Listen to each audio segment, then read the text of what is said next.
dheer baan waxaan ku leeyahay anu gabar reer Itoobiya baan ahay cod dheer waxaan ku leeyahay madaxweyne Mustafa Cagjar oo madaxweyne jilicsan baa tahay madaxweyne xun oo sooftiyaha tahay madaxweyne dadka hogaamin kara matid madaxweyne bulshada reer Itoobiya isku hayn kara matid iscaasil u geeyay warqadii uu kugu soo magacaabay iscaasil ku dheh sababtoo tahay bulshada deegaanka iskuma wadi kartid ilay wuxuu ku xigay boqolkii sano markay soo wareegtay Said Maxamed Cabdulla Xasan ki labaad buu ahaa okay bal ar ogaadeen oo anigu ninka wax ka sheego wir igu aniga qofkii karti la maxaa qarayo laakiin markuu joogay namaysa dulmin jirin maxaa lagu dulminayaa cidnaba dulmi kama ogolaan ninka markuu tagay ilaahay baan ku dhaartay anteenooyinkii uu deegaanka marxaan ka taagay furfurteen bil qaysteen si habar gidir oo maxay u fiirin ninkaas nin ambasa waxay ka taageen iyo helo fiiri ninkaas nin ambasa fiiri niyo dadka anigu xaqiraada waa nabcay meeshaana waxaan ku arkay TikTok ah been iyo xaqiraad un baa ka socota wariyaan la is xaqirin xaqiraadi waxba sheegi mayso war ninkiina ilay ahaa madaxweyne kama dambeyn wadankii fawdu noqday wadankii habar waliba qorigeeda la soo gashay wadankii qof waliba qofku doonu dilaya war wadan nabad haysan oo dawlad baan haysan oo dawlad xoog badan baan haysan oo dawlad aan la isku tuman baan haysan oo mid cadawga dibadda naga ilaalisay cadawga gudaha waan haysan markii la joogay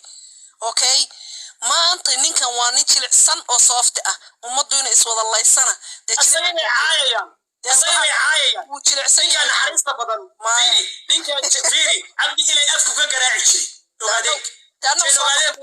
أنا وصومالي نابو كوسي جري كانوا كدعي جري أنا كوسي جري وعقول جري حفيسة وكل جري dadkii u dagaalami jiray anaga ayaan wallahi billahi tallahi ana u dagaalami jiray ogaadin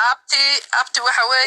ninkaas maantay markay xoog heleen oo nabad heleen oo barwaaq asagii bay caayayaan annagiina waa lagu durdurnayaan hatta wuxuu dadka ninku teen ninkaas nidaamka dawliga ninkan walaalkii meedkii baagri meey ilaahay baa ku baa qada u dir dadka muslimiinta laynaya reemiyigi laynaya oo qabyaaladeenaya Nairobi ku shiraya Minneapolis ku shiraya lacagta aruurinaya hubka aruurinaya ayagoo qabiila doonaya dadka inay laayaan u dawladeeyaan Itoobiya caawa jigjiga joogo arsabab joogo oo leh shufta dalkii soo gashay shabaab soo galay yani qabiil dhan oo dagay wax bay inta xuquuqdooda inkiraam bay leynaya marka baabtay ilaahay ka baqa ku dhig okay abti anigu baaq dheer baan waxaan ku leeyahay anu gabar reer Itoobiya baan ahay cod dheer waxaan ku leeyahay madaxweyne Mustafa Cagjar oo madaxweyne jilicsan baa tahay madaxweyne xun oo sooftiyaha tahay madaxweyne dadka hogaamin kara matid madaxweyne bulshada reer Itoobiya isku hayn kara matid iscaasil u geeyay warqadii uu kugu soo magacaabay iscaasil ku dheh sababtoo tahay bulshada deegaanka iskuma wadi kartid wadankan hadii qabiili la isku dirrano lama kala xoog badna qabiil qabsan karana ma jiro kuwa musiibada ah oo shuftada ah oo qabaa'ilada isku soo abaabulaya oo ka dhigaya inay dawladda dalaynaysan dawladda Itoobiya shacabkeeda ma layso dawladda Itoobiyana shacabkeeda weligeed ma laynin mana taqaan Itoobiya shacab la xasuuqo la barakiciyo waxa soo haray ururada la isku eedaynayo reerka maraxan la yiraahdo noloshoodiba al-shabaab ma yeelan noloshiisi al-shabaab maraxan ma yeelan lagumana eedayn deegaan maraxan leeyahayna dadkaasi mana soo galaan kumana hooydaan kamana soo toosaan mukhalafana ma leh muwaafaqana ma leh nimankaas dariiqooyinka ku badan dariiqooyinka dadkooda hogaamiya ismana galaan ummado dhanina way ogtaa Soomaaliyo dhanina way wallahi soo maxaa soo galma wasiiradoodii yaa xilligii hore oo la isgalay oo ay ku jabeen meesha inay waa al-shabaab meel kasta ka dheen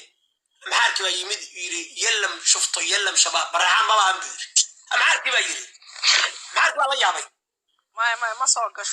ma soo gasho al-shabaab iyo maraxan isma galaan soo galay Nairobi baana lagu soo tacfaruuray nimankii surweelada gaabnaa ee Nairobi businesska ku haystay baa kililkii lagu soo daayay meeshay rabeen u gala baxayaan taas wax laga qabtaan leeyahay anigu waxaan leeyahay khawaarijta wadanka lagu soo fasaxay talaabaha laga qaado laga qabto dalka Mustafa kama warqabo Mustafa wuxuu yiri freedom speech dadka reer Itoobiya freedom speech ma anfacayo hadduu dadka freedom speech siiyay waa inuu sayfin keenaa madaxweyne weeye waa inuu decision gaaro waa inuu dalkan iyo shucuubtan masaakiinta iyo isla nooleed weligood aan la isugu dowladan qabaa'illa waa isku dhici jireen baraaga la isku qabsan marka surwaalka gaaban ceeb ma bal hadda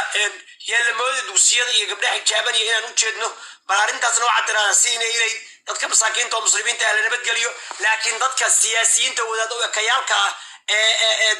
sida daacish u shaqaysta qaraxyada wada qabiilayda isku dhufanaya munaafiqiinta ah Nairobi ka khudbeynay maantay oo garkayga fur ku wada yaallo ma culimo ma wax kan waa mooryaan marka mooryaantaas abtika hadal diinta ku gabanaya annagu waxa laalaya wixii diin cusub wadana ma rabno wixii bulshada isku diraya ma rabno wixii dalka dab gelinaya ma rabno Soomaali nabad baa deeqda deegaanka nabad baa deeqda annagu waxaanu awoodnaa inaanu heer federaal tagno inaanu buugagii Itoobiya qoratay tan iyo dhargii la keeno nin walba dagaankii uu lahaa buug ku yaala Itoobiya lasma jiiro lasmana dardaro qof kordhay karana ma jiro qabiil kasta oo deegaankaas deganaa nawaari waa qorayaan nawaari baan dhaana annagu dadka dalka u dhashay soo guurtadana soo guurtaan u naqaanaa ma garad qof allaala qofkii nawaari ah oo agartaa waldaad ah wadanka cidna kama qaadi karto xuquuq way ku leeyihiin calanka federaalka hoos harsanayaan calanka dawlad deegaanka hoos harsanayaan laakiin anu marka sheekadan ay leeyihiin mareexan ha guuro dhulku ma guure mareexan ha guuro ma u soconaysa maya Ethiopia waxa kama shaqeeyaan abti Ethiopia aniga mareexan waxaan ku leeyahay go ahead Addis Ababa taga go ahead odayaashoodii go ahead ambarabas baa la dhahaa odayaasha ha tagaan 30 oday oo deegaanka dadka u dhashay ah waa in Addis Ababa falay u raacaan toora la jigjiga xataa ay marin Addis Ababa waa inay tagaan Addis Ababa waxa jooga xildhibaano Soomaali oo heer federaal ah oo kililka maahan federaalka jooga xildhibaanada ra'iisul wasaaraha ku xiraya waa inay baahidooda dawladda deegaanka hadday wax ka qaban weyday waa inay federaalka tagaan waa xuquuq asaasi ah oo muwaadin kasta oo Ethiopian uu leeyahay hadduu kililka afgaran waayo gudoomiyaha gobolka oo cadaalad darro ka tirsado gudoomiyaha gobolka waxaa looga dacwoodaa madaxweynaha soo magacaaba heer kilil madaxweynaha heer kilil haddii uu wax ka qaban waayo madaxweynaha laftigiisa federaalka looga dacwoodaa daas the policy iyo jarjarada loo maro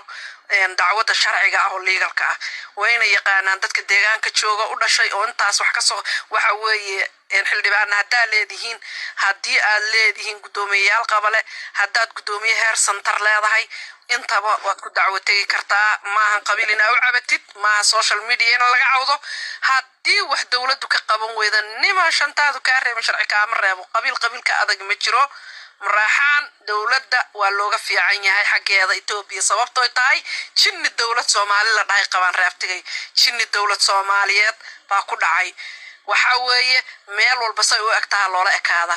meeshaad ku nooshahay abti say u egtahay baa loola ekaada because dantaada lagama boodo kamana bixi kama guuraysidoo de guuriba meesidba miyaad guuraysaa balan bali caawudu aqsugu aruuraysaa oo ceelashaadii guryaha ka tagaysaa waa maya xuquuq baad leedahay xuquuqdaada si dimuqraadiyad ah ku raadso anigu saasaan leeyahay beesha maraxaan oo aniga abtiyaashay waa niman Maxamed Amaan reer ah waa niman reer Ethiopia waa niman reer Soomaaliya aniga maraxaan waa maraxaan all of them maraxaan aniga abtiyaashay weeye I love it abtiyaashay in la dulmiyo inay wax dulmiyaan midna ma raba anigu wallahi hadaan kililka joogi lahaana ilaa heer federaal baan la tagi lahaa oo wallahi alcadiima ilaa heer federaal xafiiska abi baan u garaaci lahaa albaabkiisa but I'm so sorry ma joogo Ethiopia laakiin halkaan baaq dheer baan uga dirayaa waa inay odayaashooda deegaanka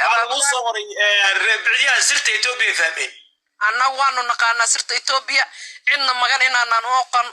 u noqon go'aan baanu ku gaarnay wadanka 3 degmaanu ka deganahay harti hadaanahay 3 degmo nin 9 degmo sheeganaya inuu soo dakada iga marin baan go'aan ku gaaray waana ii hirgashay hadda ka horna 10 sano ilaa iyo hadda intaan hadda ninkaanu haysto siyaasadda Ethiopia annagu waanu rangarayn jirnay kililka waa rangarayn jirnay waxaanu lahayn dadkii dastuurka wax ka qoray baanu ku jirnay Ethiopia wax ka dajiyay Dr. Maxamed Maxamuud Gacme iyaanu lahayn dad gabigeedaba Ethiopia oo dhinaca kale u gadiyaanu haysan jirnay haddana calaacal ma qabno xildhibaanana noo soo baxay heer deegaana kuwa federaal baanu leenahay cid nagu tuman karta iyo cid kaba buuda nugula istaagi karta midna ma jirto ninkii new police oo shaniila iyo goday ka yimaada iyo dhagax buur iyo qabridaar oo galaadi iyo wardheer iyo booq yimaadana dee dadkaasaa xukumaya uu yimid sow anigu qabri daara kuma xukumaya dhagax buur generaalkii la keeno asir halaqahaygu ka amar qaadanayaa meeshayda ugu yimaado waxa weeye marka abtiyaal kuma dowladayn karo ima dowlade no aniga majority meeshu asagu ka yaana meesha la igu yimaado anaa majority ka fiiri asagu ma ku yiri majority league anuguna waxaan majority league garayaa degmada Wardheer saddexda degmo aan ku leeyahay iyo labada xaafadood aan ka deganahay magaalada caasimadda ay Wardheer ana lead garay hatta labada xaafadood isma soo tilo Wardheer waa meeqa xaafadood afar xaafadood weeye labay degan yihiin makaahilku labana waxa degan hartiga iyo nimankaas la dhaho reeshi qabayoonis annagu waa kala gudoomiyaha degmada markaan haysano gobolka ay haystaan gumacadlu maalintan gudoomiyaha gobolka noqonana gudoomiyaha degmada ay noqdaan iskuma yaan dhexdaas waxay ka qaylinayeen gudoomiye marad noqoteen annagu gobolkan markaas haysanay annagu mar gumanatora gobolka markaan noqonana gudoomiyaha degmada qaataan gumacadlu markay gudoomiyaha degmada annagu aan haysanana gumanatora gobolka ay noqdaan maba isku sifaadnaba xildhibaanada annaga saddex baa nooga soo baxda Wardheer ayagana laba uga soo baxda maba isku sifaadnaba meeshaan wax is xooga abti ma joogaan isma xoogo meeshaan cid ma xoogto anaa kaa badan iyo waxaan meelaha lala taagan yahay social media beentaan la buunbuuninayo balaayadan dalkii kama jirto nin waliba ninkuu yahay buu yahay meeshaan haddii qabiil la dirirayo dadka deegaankaasna qabiil isaga celiya haddii shaar dowladda laynii soo gashadana inta garowa diyaarada Addis Ababa uga raacdaan meel kale haddaad weydaan go ahead xafiisyada abi garaaca ina kama xirna xafiisyada abi waa open weeye dad yaqaan bad helaysaan dad siyaasadda in ku hogaamiyaad helaysaan dad ra'iisul wasaaraha inii geeyaad helaysaan waxaan leeyahay peace and love reertigay cidna dulmina cidna ka qaadanina abti